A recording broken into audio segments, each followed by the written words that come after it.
ओम शांति। 21/5/2020 की साकार वाणी। मीठे बच्चे, तुम बेहद के बाप से बेहद का वर्षा लेने आए हो। यहाँ हद की कोई बात नहीं। तुम बड़े उमंग से बाबा को याद करो तो पुरानी दुनिया भूल जाएगी। प्रश्न है, कौन सी एक बात तुम्हें बार बार अपने से घोट कर पक्की करनी चाहिए? कौन सी एक बात तुम्हें बार बार अपने से घोट कर पक्की करनी चाहिए? बाबा ने उत्तर दिया, हम आत्मा है। हम परमात्मा बाप से वर्षा ले रहे हैं। आत्माएं है बच्चे, परमात्मा है बाप। अभी बच्चे और बाप का मेला हुआ है। ये बात बार बार घोट घोट कर पक्की करो। जितना आत्म अभिमानी बनते जाएंगे, देह अभिमान मिट जाएगा। और गीत आज का जो पिया के साथ है, उनके लिए बरसात है। कौन सी बरसात? ज्ञान बरसात। ओम शांति। बच्चे जानते हैं हम बाबा के साथ बैठे हुए हैं। ये है बड़े ते बड़ा बाबा, सबका बाबा है। बाबा आया हुआ है, बाप से क्या मिलता है, ये तो सवाल ही नहीं उठता। बाप से मिलता ही वर्षा है। ये सब का बेहद का बाप, जिससे बेहद का सुख, बेहद की प्रॉपर्टी मिलती है। वो है हद की मिल्कियत। कोई के पास 1000, कोई के पास 5000 होगी और कोई के पास 10, 20, 50 करोड़, अरब भी हो सकता है। अब वो तो सब लौकिक बाबाए और हद के बच्चे। यहाँ तुम बच्चे समझते हो हम बेहद के बाप पास आए हैं, बेहद की प्रॉपर्टी लेने। दिल में आश तो रहती है ना, शिवाय स्कूल के और सत्संग आदि में कोई आश नहीं रहती। कहेंगे शांति मिले, वो तो मिल नहीं सकती। यहाँ तुम बच्चे समझते हो हम आए हैं विश्व नई दुनिया का मालिक बनने। नहीं तो यहाँ क्यों आए? बच्चे कितनी वृद्धि को पाते रहते हैं। कहते हैं बाबा हम तो विश्व का मालिक बनने आए हैं। कलप कलप हम बाप से वर्षा लेते हैं, फिर माया बिल्ली छीन लेती है। इसीलिए इसको हार जीत का खेल कहा जाता है। बाप बैठ बच्चों को समझाते हैं, बच्चे भी नंबरवार समझते हैं। ये कोई साधु संत नहीं है। जैसे तुमको कपड़े पड़े हैं, वैसे इनको पड़े हैं। ये तो बाबा है ना। कोई पूछेंगे किसके पास जाते हो? कहेंगे हम बाप दादा के पास जाते हैं। ये तो फैमिली हो गई ना। क्यों जाते, क्या लेने जाते, ये तो और कोई समझ ना सके, कह ना सके कि हम बाप दादा के पास जाते हैं। वर्षा उनसे मिलता है, दादी की प्रॉपर्टी के तो सभी हकदार है। शिव बाबा के अविनाशी बच्चे आत्माएं तो हो ही, फिर प्रजापिता ब्रह्मा का बनने से उनके पोत्रे और पोत्रियां भी हो गए। अभी तुम जानते हो हम आत्मा हैं। ये तो बहुत पक्का घुटना चाहिए। आत्मा को पक्का घुटना चाहिए, मैं आत्मा हूं। आगे तो शरीर का भान था, फलाने फलाने नाम वाले ही प्रॉपर्टी लेते हैं। अभी तो है आत्माएं परमात्मा से वर्षा लेते हैं। आत्मा है बच्चा और परमात्मा है पिता। बच्चे और बाप का बहुत समय के बाद मेला लगता है। एक ही वरी भक्ति मार्ग में फिर अनेक आर्टिफिशियल मेले लगते रहते हैं। ये है सबसे वंडरफुल मेला। आत्माएं परमात्मा अलग रहे बहुकाल, सुंदर मेला तब लगा जब सतगुरु मिला दलाल। कौन? तुम आत्माएं। ये भी तुम समझते हो हम आत्माएं अपने स्वीट साइलेंस होम में रहने वाली है। अभी यहाँ पाठ बजाते बजाते थक गए हैं तो सन्यासी गुरु आदि के पास जाकर शांति मांगते हैं। समझते हैं वो घर बार छोड़ जंगल में चले जाते हैं। घर बार छोड़ जंगल में चले जाते हैं तो उनसे हमें शांति मिलेगी। तो बाबा ने बताया परंतु ऐसे है नहीं, अभी तो सभी शहर में आ गए तो अब वो शांति दे सकते हैं। अभी वो भी जंगल में थे तो वही लगता था कि साधु सन्यासियों के पास हमें शांति मिलेगी, परंतु बाबा ने कहा अभी तो वो भी शहर में आ गए, अब शांति दाता कौन? जंगल में गुफाएं खाली पड़ी हैं, गुरु बनकर बैठे हैं, नहीं तो उनको निरति मार्ग का ज्ञान दे पवित्रता सिखलानी है। आजकल तो देखो शादियां कराते रहते हैं। तुम बच्चे तो अपने योग बल से अपने कर्म इंद्रियों को वश में करते हो। कर्म इंद्रियां योग बल से शीतल हो जाएंगी। कर्मेंद्रियों में चंचलता होती है ना, अब कर्मेंद्रियों पर जीत पाना है। जो कोई चंचलता ना चले, शिवाय योग से कर्म इंद्रियों का वश होना इम्पॉसिबल है। बाबा कहते कर्मेंद्रियों की चंचलता योग बल से ही टूटेगी। योग बल की ताकत तो है ना, इसमें बड़ी मेहनत लगती है। आगे चलकर कर्मेंद्रियों की चंचलता नहीं रहेगी। सतयुग में तो कोई गंदी बीमारी नहीं होगी ना। यहाँ तुम कर्म इंद्रियों को वश कर जाते हो तो कोई भी गंदी बात वहां होती नहीं है। नाम ही है, क्या नाम है? नाम ही है स्वर्ग। उनको भूल जाने कारण लाखों वर्ष कह देते हैं, अभी तक भी मंदिर बनाते रहते हैं। अगर लाखों वर्ष हुए हो तो फिर बात ही याद ना आए। अगर लाखों वर्ष हो जाते तो सतयुग की बात ही याद ना आए। ये मंदिर आदि क्यों बनाते? वहां कर्म इंद्रिया शीतल रहती है। तो मंदिर में भी क्या मिलता है? शीतलता मिलती है, शांति मिलती है, आनंद मिलता है, कोई चंचलता नहीं रहती। शिव बाबा को तो कर्मेंद्रिया है नहीं, बाकी आत्मा में ज्ञान तो सारा है ना, वही शांति का सागर, सुख का सागर है।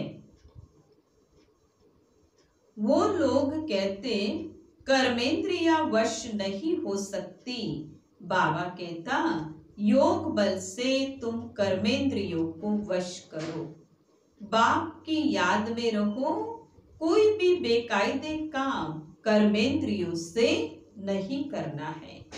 ऐसे लवली बाप को याद करते करते प्रेम में आंसू आने चाहिए। कितना लवली है बाबा। बाबा ने हर दुख से छुड़ाया, हर कष्ट से छुड़ाया, और ऐसे समय में ऐसा साथ दे रहा है, तो ऐसे लवली बाप को कितना प्यार से और उनकी याद में हमें प्रेम के आंसू आने चाहिए। आत्मा परमात्मा में लीन तो होती नहीं है। अलग रहेंगे, अलग होंगे तभी तो आंसू आएंगे ना, तभी तो प्यार का पता लगेगा। और अगर मिल गए दोनों, आत्मा और परमात्मा, तो प्यार का पता कैसे लगेगा? शिव बाबा का हमारे से कितना परसेंट है और हमारा शिव बाबा के साथ कितना परसेंट है, इस प्यार का तो पता ही नहीं लगेगा अगर आत्मा और परमात्मा को तो मिला दिया। तो बाबा एक ही बार मिलते हैं जब शरीर का लोन लेते हैं। तो ऐसे बाबा के साथ कितना प्यार से चलना चाहिए। बाबा को उछल आई ना, कौन से बाबा को? ब्रह्मा बाबा। ओहो, बाबा विश्व का मालिक बनाते हैं, फिर ये धन माल क्या करेंगे? ब्रह्मा बाबा के पास तो बहुत था, हमारे पास तो इतना है भी नहीं, है ना। तो ब्रह्मा बाबा के पास कितना था? हीरे थे, जवाहरात थे। तो बाबा को एकदम से उछल आई, ओहो, बाबा विश्व का मालिक बनाने आया है, फिर ये धन माल क्या करेंगे? छोड़ो सब। क्या किया बाबा ने? छोड़ो सब। जैसे पागल होते हैं ना, किसके पीछे? धन के पीछे पागल होते हैं। और बाबा किसके पीछे हुआ? परमात्मा, शिव बाबा। सब कहने लगे इनको बैठे बैठे क्या हुआ? दुनिया धन के पीछे पागल होती है और ब्रह्मा बाबा, बस बाबा आप मिले, कुछ नहीं चाहिए। बैठे बैठे फिर लोग सोचने लगे इनको क्या हुआ? धंधा आदि सब छोड़कर आ गए, खुशी का पारा चढ़ गया, साक्षात्कार होने लगे। राजाई मिलनी है, परंतु कैसे मिलेगी, क्या होगा, ये कुछ भी पता नहीं, बस मिलना है। उस खुशी में सब छोड़ दिया। फिर धीरे धीरे नॉलेज मिलती रहती है। तुम बच्चे यहाँ स्कूल में आए हो, एम ऑब्जेक्ट तो है ना, ये है राजयोग। बेहद के बाबा से राजाई लेने आए हो। बच्चे जानते हैं, हम उनसे पढ़ते हैं, जिसको याद करते थे कि बाबा आकर हमारे दुख हरो और सुख दो। बच्चियां कहती है हमको कृष्ण जैसा बच्चा मिले। अरे वो तो वैकुंठ में मिलेगा ना, कृष्ण वैकुंठ का है। उनको तुम झुलाते हो तो उन जैसा बच्चा तो वैकुंठ में ही मिलेगा ना। अभी तुम वैकुंठ की बादशाही लेने आए हो, वहां जरूर प्रिंस प्रिंसेस ही मिलेंगे। पवित्र बच्चा मिले, ये आश भी पूरी होती है। यूं तो प्रिंस प्रिंसेस यहाँ भी बहुत है, परंतु नरकवासी है। तुम चाहते हो स्वर्गवासी को। पढ़ाई तो बहुत सहज है।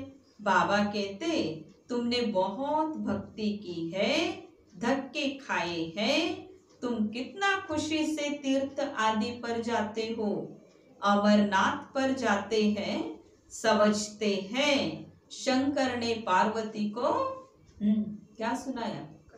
शंकर ने पार्वती को कथा सुनाई। कौन सी कथा? अमर।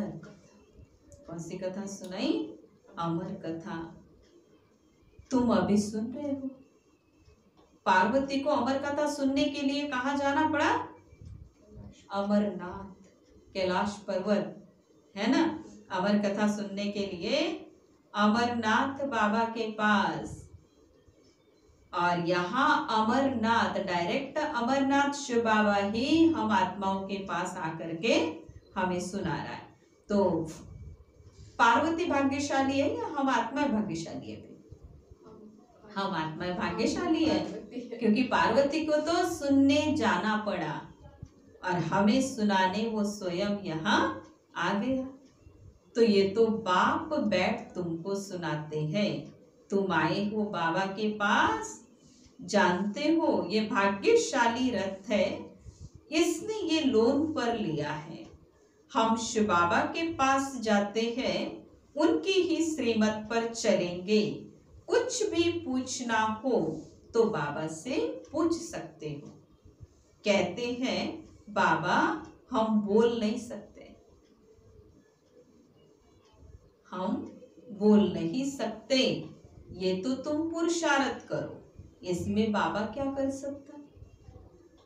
अगर कोई बोल नहीं सकता, कोई सुन नहीं सकता, कोई देख नहीं सकता, तो बाबा इसमें क्या करे? तो बाबा ने क्या बोला कि बच्चे इसमें तो तुम पुरुषार्थ करो।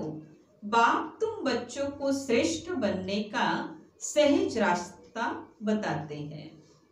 एक तो कर्म इंद्रियों को वश करो और दूसरा दैवी गुण धारण करो।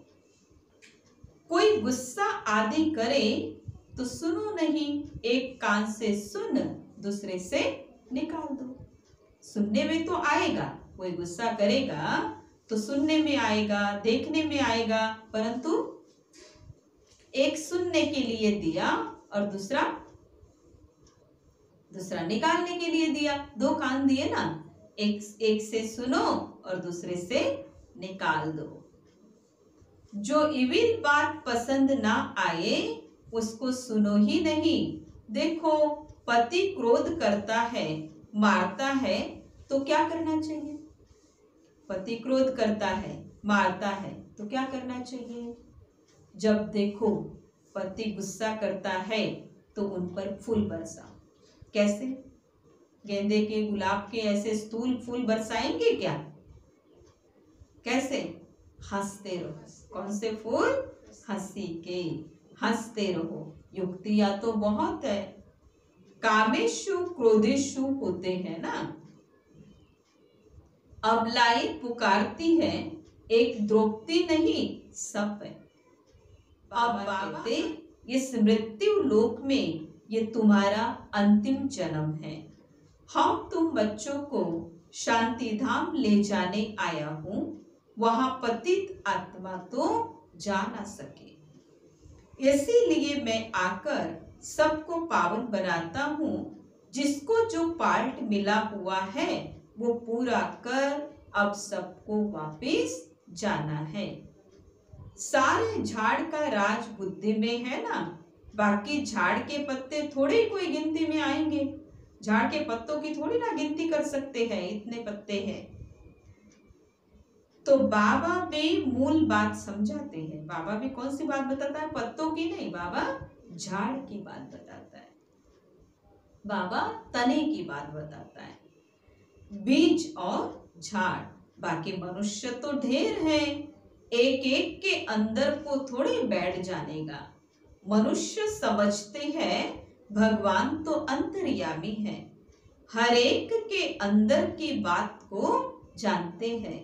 ये सब है अंधश्रद्धा। देखो आज बाबा ने जानी जाननहार के नाम को क्या बोला?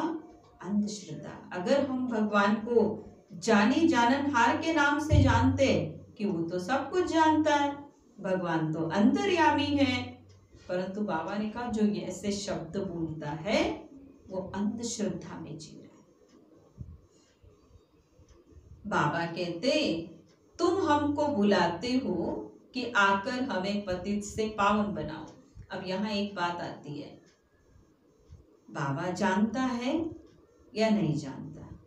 बाबा अंतर्यामी है या अंतर्यामी नहीं है?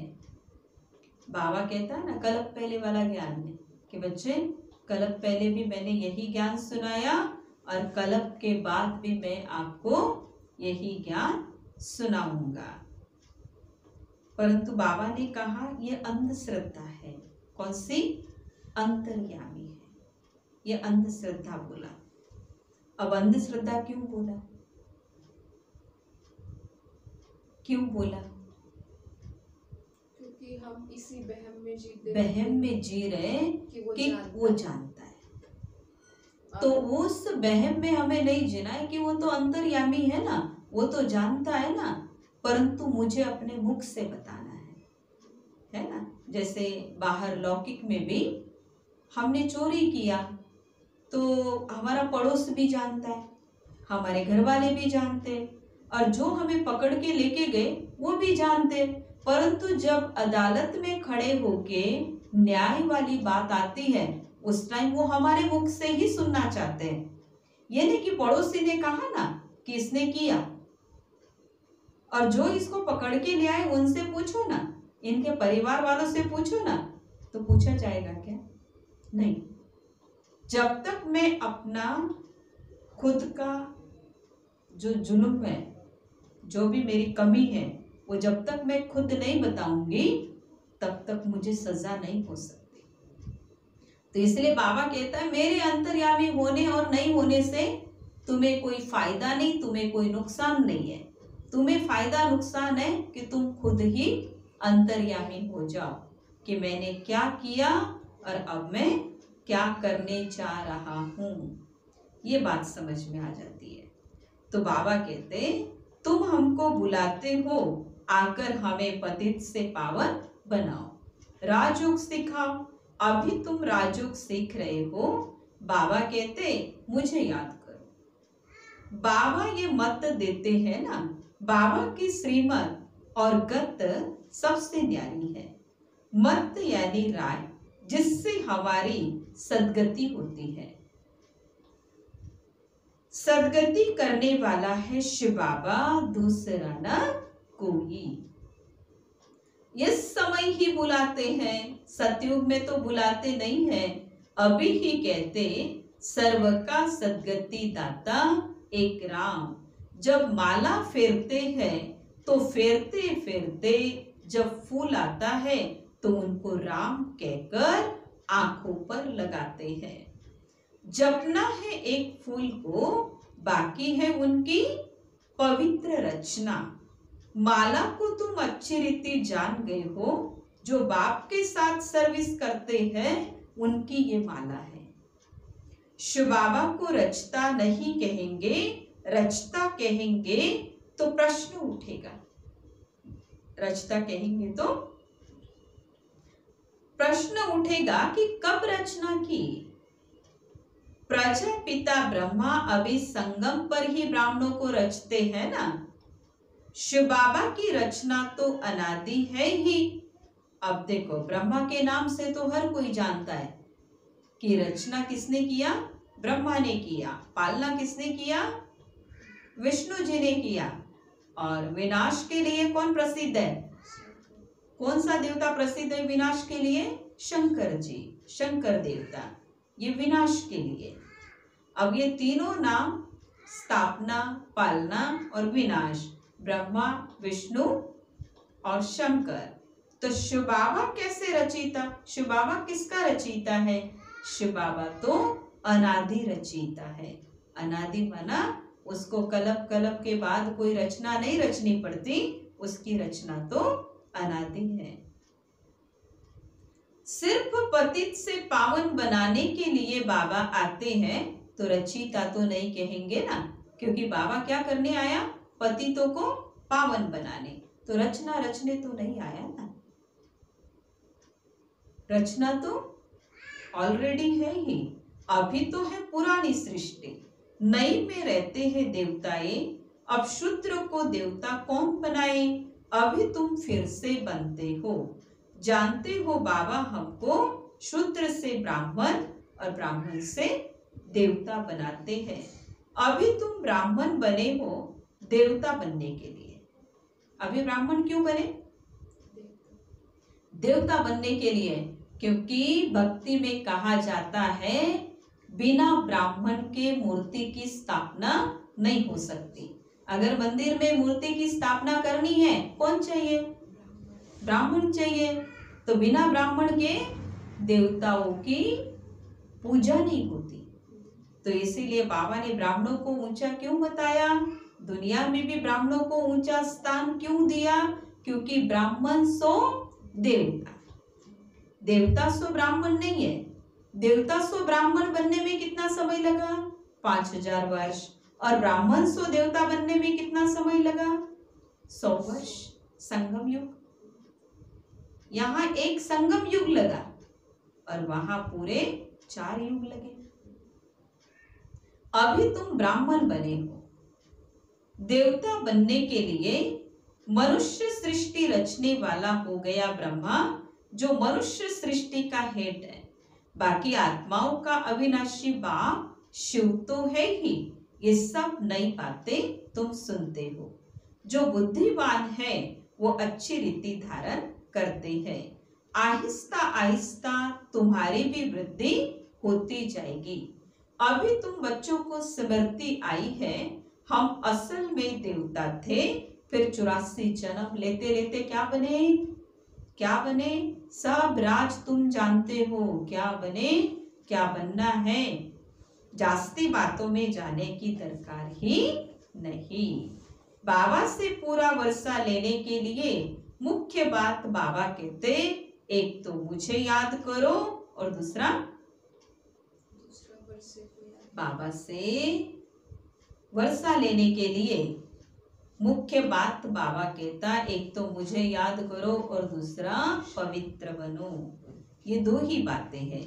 बाकी चित्र बनाते रहते।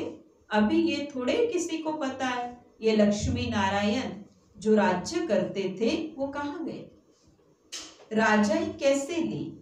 बिड़ला इतने मंदिर बनाते हैं परंतु जानता नहीं है कितने टेम्पल है लक्ष्मी नारायण के, है ना, बिड़ला ने बनाए हुए, परंतु जानता नहीं है।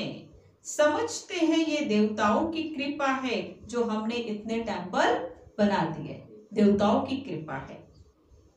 अव्यभिचारी भक्ति ज्ञान देने वाला तो ज्ञान सागर एक ही है ना, बाकी है भक्ति मार्ग। ज्ञान से आधा कलप सद्गति होती है। भक्ति की दरकार नहीं रहती। ज्ञान भक्ति वैराग्य। पहले क्या है?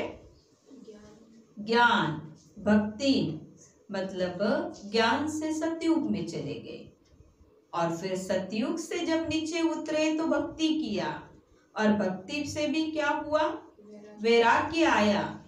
तो उस वैराग्य ने किसकी प्राप्ति कराई? फिर से ज्ञान की प्राप्ति कराई। तो इसलिए ज्ञान भक्ति वैराग्य। अब भक्ति से पुरानी दुनिया से वैराग्य, पुरानी अब खत्म होनी है। इसमें आसक्ति क्या रखे? इसमें आसक्ति क्या रखे? अब नाटक तो पूरा होता है, हम जाते हैं अपने घर। जो घर बैठ जाए वो कोई एक्टर थोड़े हुआ। हम जाते हैं अपने घर और जो घर बैठ जाए उसको एक्टर बोलेंगे? एक्टर किसको बोलेंगे? जो ड्रामा में पार्ट प्ले करता है वो है एक्टर। और जो घर बैठ गया वो तो एक्टर नहीं हुआ ना, मोक्ष हो जाता है। वो क्या हुआ? मोक्ष। तो मोक्ष तो होता ही नहीं ना। ये ड्रामा अनादि बना हुआ है। यहाँ तुमको कितने नॉलेज मिलती है, मनुष्यों की बुद्धि में तो कुछ भी नहीं है। तुम्हारा पार्ट ही है बाबा से ज्ञान लेने का, वर्षा पाने का। तुम ड्रामा में बंधाईमान हो, पुरुषार्थ जरूर करेंगे। ऐसे नहीं ड्रामा में होगा तो मिलेगा, ऐसे है क्या? ड्रामा में होगा तो सतयुग में जाएंगे, ड्रामा में नहीं होगा तो सतयुग में नहीं जाएंगे, ऐसे है क्या? ड्रामा में के चक्कर में हाथ पे हाथ रखने, ड्रामा बनाना पड़ता है। ड्रामा बाबा कहता है बनी बनाई बन रहे, अब कुछ बननी नहीं। वो ठीक है, बनी बनाई बन रही ना, गलत है, ये रॉन्ग हो जाता है। ड्रामा को क्या करना पड़ता है? ड्रामा को नहीं बनाना है, मुझे अपना ड्रामा बनाना है। उस ड्रामा में मुझे अपने पार्ट को फिर से कह देते ना भाई, अच्छा नहीं किया कट करो, सीन को कट करो, फिर नेक्स्ट टाइम दिया जाता है ना, फिर करो। तो ऐसे तो ड्रामा को थोड़ी बनाना है, किसको बनाना है? अपने पार्ट को अच्छा बनाना है। इसलिए ड्रामा में होगा तो होगा, ये रॉन्ग है। फिर तो बैठ जाओ, फिर तो बाबा ने कहा कुछ भी मत करो, बैठ जाओ। ड्रामा में होगा तो आपको खाना मिलेगा, नहीं तो नहीं मिलेगा। परंतु खाना खाने के लिए ड्रामा पे छोड़ेंगे या मेहनत करेंगे? ऐसे ही सतयुग में जाने के लिए भी मेहनत करना है कि ड्रामा में होगा सतयुग में जाएंगे तो जाएंगे और नहीं होगा तो नहीं जाएंगे। ये रॉन्ग है। तो राइट क्या है? भूख लगी है, खाना चाहिए, ड्रामा देगा नहीं। कौन देगा? कौन देगा? मैं। पुरुषार्थ। मैं अपने आप को खाना दूंगी। कैसे? मेहनत, पुरुषार्थ कर। तो ऐसे सतयुग का भी पद मुझे अपने आप को कैसे देना है? पुरुषार्थ करके। फिर तो बैठ जाओ, बाबा ने कहा, लेकिन कर्म बिगर कोई रह नहीं सकता। कर्म संन्यास हो ही नहीं सकता। कर्म संन्यास हो ही नहीं सकता। अच्छा, मीठे मीठे सिक्के लधे बच्चों प्रति माता पिता बाप दादा का याद प्यार और गुड मॉर्निंग। रूहानी बाबा की रूहानी बच्चों को नमस्ते। हम रूहानी बच्चों की रूहानी बाप दादा को नमस्ते नमस्ते। ओम शांति। धारणा के लिए मुख्य सार। आज बाबा ने कहा, योग बल की ताकत से अपनी कर्म इंद्रियों को शीतल बनाना है। किसकी ताकत से? योग की ताकत से हमें इंद्रियों को शीतल बनाना है, मतलब वश में रखना है। एविल बातें ना तो सुननी है ना ही सुनानी है। जो बात पसंद नहीं आती उसको एक कान से सुन, दूसरे से निकाल देना है। बाबा से पूरा वर्षा लेने के लिए स्वदर्शन चक्रधारी बनना है। पवित्र बन आप समान बनाने की सेवा करनी है। और आज की वाणी का वरदान है, शक्तिशाली सेवा द्वारा निर्बल में बल भरने वाले। शक्तिशाली सेवा द्वारा निर्बल में बल भरने वाले सच्चे सेवाधारी बनो। कैसे सेवाधारी बनो? सच्चे सेवाधारी। सच्चे सेवाधारी की वास्तविक विशेषता है निर्बल में बल भरने के निमित्त बनना। क्या बोला बाबा ने? सच्चे सेवाधारी की वास्तविक विशेषता बताई आज, निर्बल में बल भरने के निमित्त बनना। सेवा तो सभी करते हैं, लेकिन सफलता में जो अंतर दिखाई देता है उसका कारण है सेवा के साधनों में शक्ति की कमी। क्या कारण बताया? सफलता में अंतर दिखाई दे रहा है, उसका कारण क्या बताया? सेवा के साधनों में शक्ति की कमी।